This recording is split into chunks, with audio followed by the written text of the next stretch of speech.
اس وقت جب کوئی آتا تھا ادھر، کوئی افسر آتا تھا، یہ کہتے تھے کہ بڑے صاحب آ گئے ہیں، بڑے صاحب آ گئے ہیں، اور سب سائلنٹ ہو جاتے تھے. جب وہ آتا تھا سب سائلنٹ تھا. اب ٹھیک ہے لگے رہو، کرتے جاؤ، لگے رہو. یہ بات. میں اب آپ کے سامنے یہ جو جاوید علی نے بات رکھی، یہ ہر طرح ہم کنفرم کر سکتے ہیں. قرآن کے اوپر ہاتھ رکھنے کے لیے میرے سامنے تیار تھے.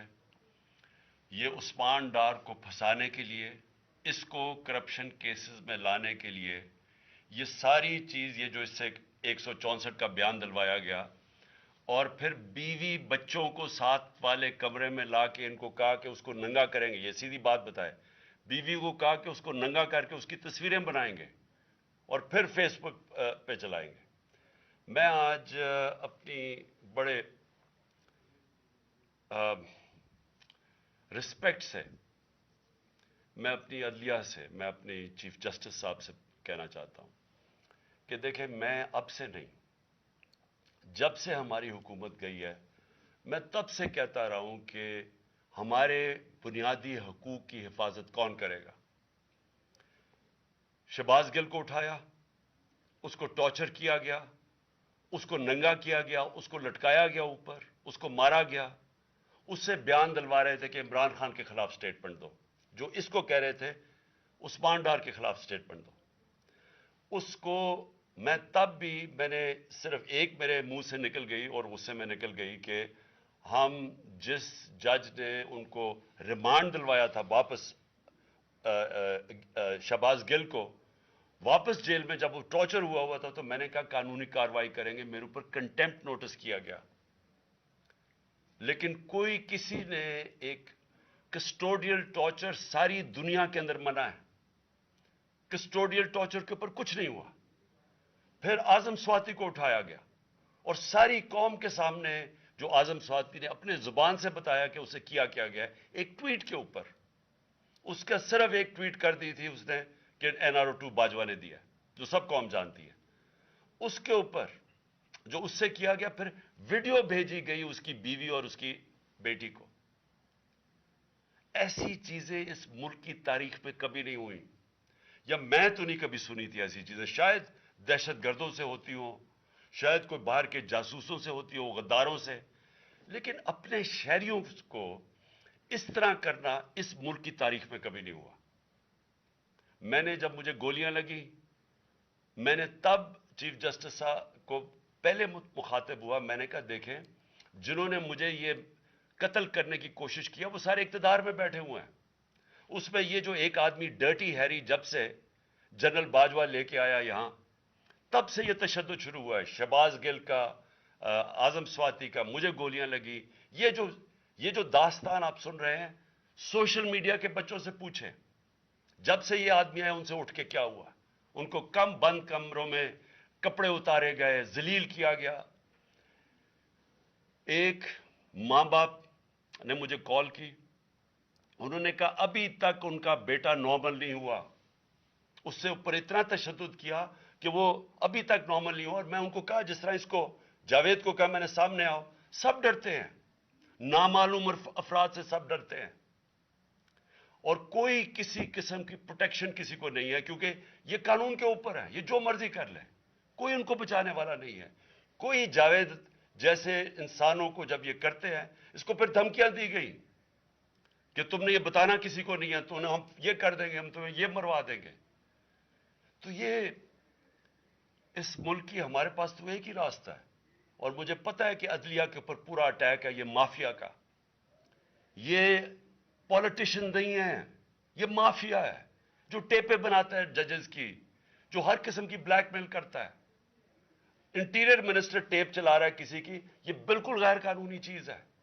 وہ جج کی ٹیپ چلا رہا ہے، وہ اس کی مریم وہ ٹیپ چلا رہی ہے کسی ارشد ملک جج کی، کبھی ثاقب نثار کی ٹیپ چل رہی ہے. یہ کسی مہذب معاشرے میں یہ چیزیں نہیں ہوتی. یہ کنٹرول کے لیے، عدلیہ کو کنٹرول کے لیے صرف یہ سارے حربے استعمال کیے جا رہے ہیں. میں آج اس پلیٹ فارم سے اپنے چیف جسٹس اور اپنی ہائر جوڈیشری کو، امید تو صرف آپ سے رہ گئی ہے. اس وقت جو جس طرح کا ظلم کیا جا رہا ہے، یہ نامعلوم افراد جو کر رہے ہیں اس ملک کے ساتھ، اور خاص طور پہ جو ڈرٹی ہیریا ہے، میری ساری انہوں نے، یہ کیسے ہو سکتا ہے کہ میری جو ساری جے آئی ٹی کی رپورٹ تھی، جو انہوں نے فورینسک ایویڈنس جمع کی ہوئی تھی، وہ ساری ختم کر دی ہے. ان 4 آفیسرز کو پھر اوپر بٹھا دیا ہے جن کے اوپر پروسیکیوٹر جنرل نے کہا تھا کہ انہوں نے میری جے آئی ٹی کی ایویڈنس سیبوٹاج کرنے کی کوشش کی. اس نے ٹیررزم کورٹ کو بتایا ہے، ان کو واپس لا کے اوپر بٹھا دیا ہے. یعنی اس سے انصاف ملے گا؟ ساری ایویڈنس ختم کر دی ہے. تو ہمیں کدھر جائیں گے ہم؟ میری ریکویسٹ ہے چیف جسٹس صاحب، یہ جاوید علی کی، اس کے اوپر سوٹ موٹو ایکشن لیں، پتہ چلائیں کہ یہ کون لوگ ہیں. اور اوپر سے اس نے نامعلوم افراد نے اس نے سنا کہتے ہوئے کہ پولیس کے اوپر سارا الزام لگانا، پولیس کو پنچنگ بیگ بنانا، اور کچھ نہ کہنا، نہیں تو ہم تمہیں یہ کر دیں گے، مار دیں گے. دیکھیں جی، وقت آ گیا ہے. میں اپنی جوڈیشری سے یہ کہنا چاہتا ہوں کہ یہ جو بھی آپ کا سب سے بڑی جوڈیشری کی سب سے بڑی ذمہ داری ہمارے بنیادی حقوق کی حفاظت کرنا ہے. یہاں جس طرح یہ رجیم چینج کے بعد جس طرح بنیادی حقوق ختم کیے گئے ہیں، لوگوں کو لاوارث چھوڑ دیا ہے، سمجھ نہیں ہے لوگ جائیں کدھر انصاف کے لیے. ہم نے ایک پرامن احتجاج جیل بھرو تحریک شروع کی. جو لوگوں کو اٹھا کے لے کے جا رہے ہیں، ان کو کپڑے نہیں دے رہے ہیں، ان کو دور دور لے گئے ہیں، کسی کو اٹک ڈرانے دھمکانے سے خوف پھیلا رہے ہیں. ایک طرف ایک پرامن احتجاج تاکہ ملک میں نقصان نہ پہنچے. اب ہماری قوم آگے مشکل میں ہے، مہنگائی میں ڈوب گئی. کبھی پاکستان کی تاریخ میں 41% مہنگائی انفلیشن نہیں ہوئی. چھوڑ کے گئے تھے 12% تھی، آج 41% ہے. ہم اس کے احتجاج کریں کہ چور اوپر بٹھا دیے، این آر او مل گیا ہے، پکڑ کے یہ حالات ہوتا ہے، سب کو ڈرانا دھمکانا، جرنلسٹ کو، صحافیوں کو، ٹی وی چینلز کو. تو میں صرف چیف جسٹس صاحب اور آپ اپنے سپریم کورٹ سے آج خاص درخواست کرتا ہوں کہ یہ جاوید علی کی کہانی سنیں، پوچھیں کون ذمہ دار ہے. کہیں تو لائن ڈرا کریں کہ اب ان کو خوف تو ہو کہ کوئی کھڑا ہے ان کے لیے، عوام کے لیے، عوام کے ساتھ کھڑا ہے. کوئی تو ایکشن لیں تاکہ عوام کو کوئی حوصلہ ہو کہ ہماری عدلیہ ہمیں بچائے گی. کون بچائے گا جاوید؟ سوچیں کہ بیوی بچوں کو ساتھ والے کمرے میں جا کے کہتے ہیں اب اس کو ننگا کر کے ہم اس کی تصویریں بنائیں گے. یہ کون سے معاشرے میں ہوتا ہے؟ یہ کوئی غدار ہے؟ کوئی ایک چوکی دار کی کلاس 4 کی نوکری کر رہا ہے، اس سے اٹھا کے یہ کیا کہ جی اس کے خلاف ایویڈنس دے، کہ وہ دیکھیں جی کتنا آپ نے اس کے لیے کتنی، پتہ نہیں کدھر سے اس نے کلاس 4 کے چوکی دار نے پتہ نہیں کیسے پیسے بنا کے دینے تھے اس کو. لیکن کوئی ایویڈنس مل جائے تاکہ کسی طرح تحریک انصاف کا جو سیالکوٹ کا ہمارا ڈسٹرکٹ کا پریزیڈنٹ ہے، اس کو کسی طرح گندا کیا جائے اور اس کو کسی طرح نااہل کیا جائے، کسی طرح اینٹی کرپشن میں آ جائے. اور یہ ہے پنجاب کی جو انہوں نے کیئر ٹیکر گورنمنٹ، یہ جو ایک بددیانت دار ایک میں اس کا نام مجھے سمجھ نہیں آتا کہ ایسا گھٹیا چیف الیکشن کمیشن اس ملک کی تاریخ میں نہیں آیا، کہ شرم نہیں آئی کہ نیوٹرل کیئر ٹیکر یہ حرکتیں کرتا ہے. یہ نیوٹرل کیئر ٹیکر کے نیچے ہو رہا ہے.